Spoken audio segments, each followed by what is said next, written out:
You won't have to do it anymore. 4 more years, you know what? It'll be fixed. It'll be fine. You won't have to vote anymore, my beautiful Christians. I love you, Christians. I'm a Christian. I love you. Get out. You got to get out and vote. In 4 years, you don't have to vote again. We'll have it fixed so good you're not going to have to vote. I think Donald Trump is well known for playing to his audience. He sort of is willing to forget the fact that the world is also watching his words. He was speaking to Christians. It certainly sounds like a presidential candidate that's determined to shut down the democratic process, but he speaks in code. It could mean I'm going to solve all the problems and shut down debate on the issues that you care about, and therefore voting will be less consequential. The contrast between these two candidates, Kamala Harris and Donald Trump, is vast on domestic issues, on a number of foreign policy issues. And so the stakes are high, the contrast is high, and both candidates are going to be really using this message to drive passion and enthusiasm amongst their voters. We'll see that on both sides. Hello guys, my name is Chris Osaze-Ekhator, and you're welcome to the Real Talks with Chris Ekhator.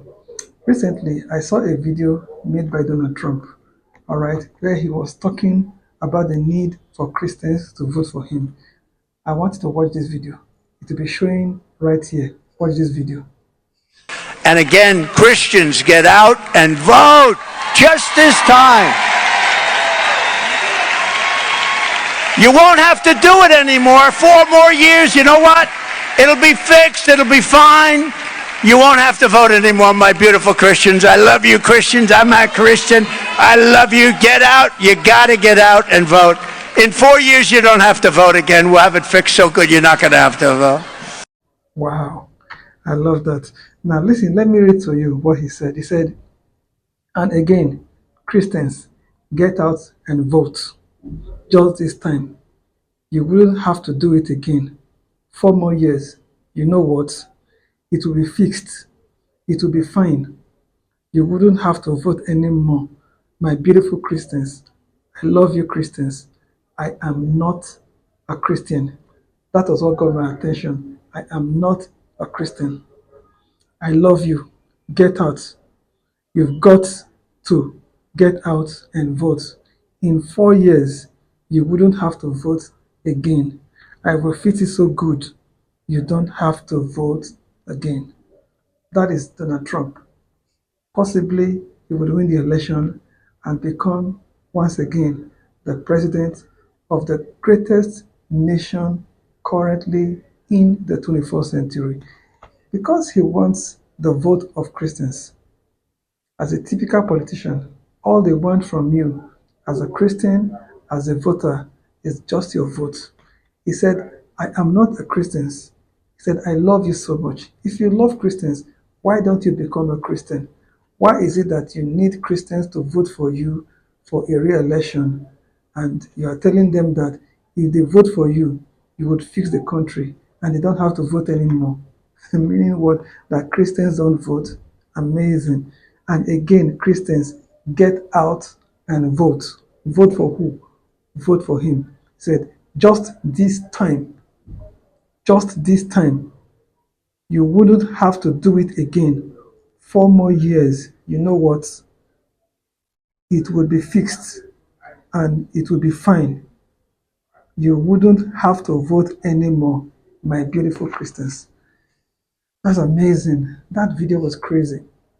One of the things that occurred to me was the fact that people do not listen to politicians when they are campaigning. People don't listen to candidates, presidential candidates, governorship candidates when they are campaigning. They want your vote. They don't have your best intention at heart. They don't have your best interest at heart. If people, especially Christians, would pay attention to politicians, would pay attention to candidates in different political parties, no matter where they are, you will discover that there are red flags that would point to the fact that these people just want your vote. Once they get your vote, they are done. Once they get there, for the next period of time that they will be there, throughout the time they will be there, you will have no choice than to make do. with whatever doom they brings your way. So I would encourage you to pay attention to what politicians say, pay attention to what vote seekers say. And that way, you will be able to spot the red flags and do the needful. It is important that we vote as Christians. It is important that we have men with good conscience, men that have relationship with God. We bring them into political space. We bring them to occupy political seats so that our interest, your interest, the interest of the body of Christ and the agenda of God's covenant would see the light of the day. My people are destroyed for lack of knowledge because they don't know what to do. They don't know how to get into the city. They are constantly suffering. The suffering we are experiencing today is not because of the devil, it's not because of God. It is because of negligence of Christians. My name is Christy Hatton. God bless you.